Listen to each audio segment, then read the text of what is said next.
10 days left till Christmas, and you know what that means, Pete. We just have 10 more Christmas games to play. So let's go and see what we have next. Great. Special delivery, Santa's Christmas Chaos for the Commodore 64. 10 days left, and the powers that be want to torture me. Well, let's do this. Well, what can I say? This game has sort of a story, and here it is, I guess. Santa overslept, and when he woke up, he realized that he has 5 hours to deliver the gifts, and with your help, he can do that. Okay, I'm going to combine the gameplay and my review in one since this game was just weird. First off, the controls are simple. Up, down, left, and right. That's it. Basic as basic can be. Graphics, well again, it was one of those games that came out when the Commodore 64 was still a thing. So its graphics were kind of crude. The music is basic as well. The only music you get is at the start of the game, otherwise it's just sound effects.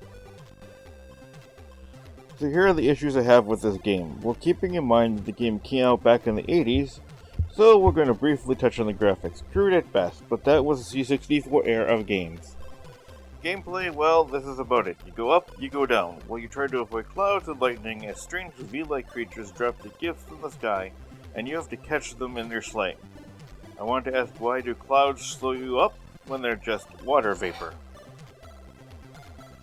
The time limit makes this game extremely frustrating. You have to gather the falling gifts, get to a house, climb down the chimney while avoiding fire that somehow can climb up the stairs, and a white thing that climbs down the stairs to come after you. Then once you get past all that, it becomes a maze of rooms and ladders where you have to get to the Christmas tree, put a present under it, while avoiding what I assume are people who can't sleep, and then it repeats itself, but it gets a little harder and a little faster.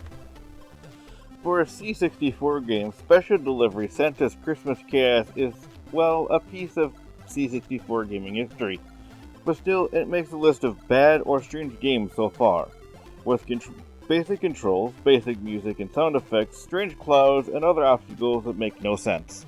This game has the charm of playing Pac-Man on the Atari 2600. Basic controls, crude music and sound effects, and basic graphics.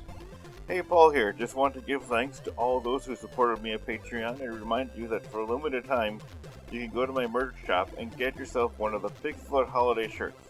They'll be up through New Year's and then they'll go away. So if you want to help the channel by either donating to my Patreon or buying some merch, you can.